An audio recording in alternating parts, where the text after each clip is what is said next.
Welcome to this next posting of adventures in search and rescue in the mountains of northern New Mexico.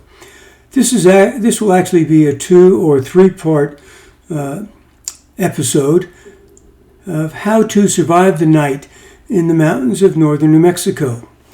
The first thing I want you to know is to disregard all of the quote reality shows on TV, though they may be interesting and exciting and done by former Special Forces soldiers, one of which I was. They will not help you at all. You don't have to eat berries or know which branch to boil or what have you. And following the river downstream might be good advice if you're lost in the Amazon. But if you're lost in the mountains of northern New Mexico, it most likely will only assist you in getting further lost in the forest. So what do you need to do to survive the night in the mountains? First, let's talk about some gear. One of the first items that I strongly suggest is that you buy a high-quality, oversized poncho. Even if you're only going to go hiking once, it's worth the investment if you do get lost or injured. One of those see-through ponchos that you see at football games will be of some help, but not very much. Let me give you an example. If you're 5 foot tall, 60 inches, buy a poncho that's at least 72 or more inches. You want one that will literally drag on the ground if you're wearing it while hiking. And a side note, if you are going to wear it while hiking, make sure it fits over your backpack, which I'll talk about in a moment. Otherwise, the rain or snow will get on your backpack. It'll get wet. Everything inside will get wet and become useless, and in addition, adding more weight, which you really don't want to have to carry.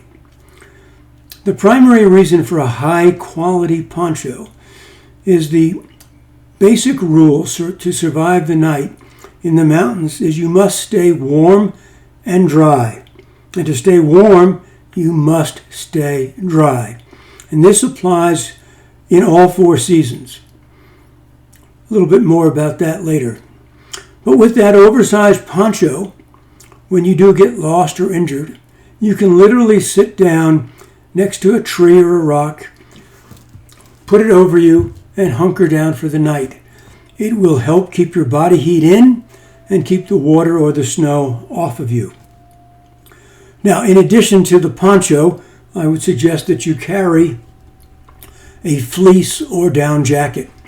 The down jackets can be crammed into a gallon Ziploc bag to help keep them further dry, and putting it on and then the poncho over you will help keep your body heat in and allow you to remain basically warm and, of course, dry.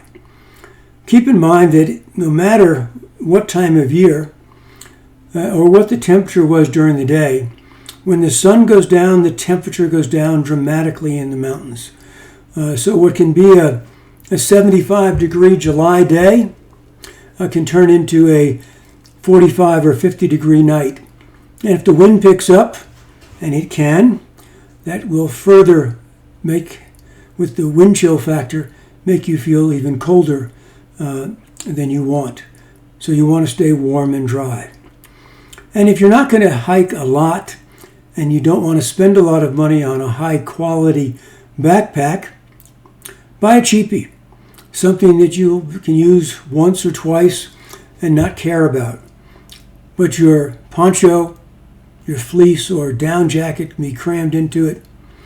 You can carry food and water. Let me talk about that for a little bit.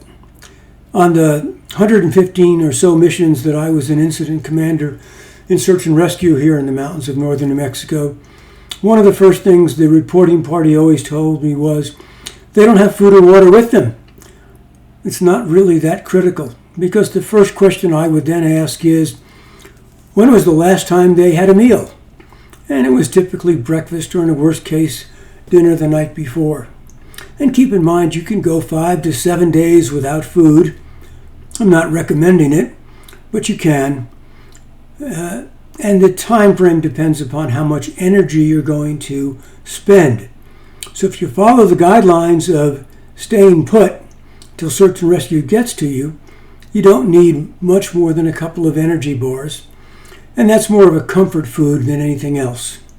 As far as water goes, you can go 3 days without water, so the fact that you don't have it with you is not critical. Though I would suggest that you carry at least a liter of water with you for a typical day hike.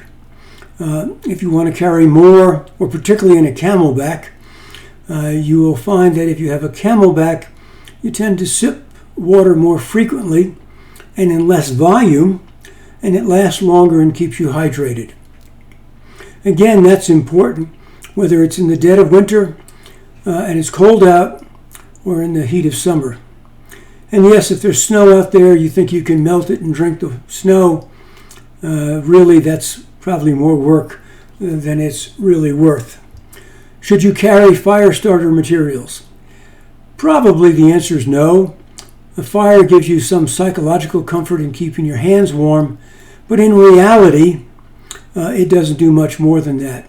And I would rather you carry a high quality, very powerful flashlight. Make sure the batteries are replaced just before you go out, because that will enable you to flash that beam, whether it be on strobe or SOS. I'm sure most search and rescue people don't know Morse code, but it doesn't make any difference. The rapidly flashing light will attract more attention than the single beam. In either event, it will allow you to see your surroundings and allow you to guide the search and rescue team to your location when you hear them call your name. So, at this point, we've got a powerful flashlight, a poncho, a fleece or down jacket, a couple of energy bars, and some water in a backpack. In the next episode, which will follow shortly, we'll talk about some of the other items that are really critical to being able to survive the night. Till then,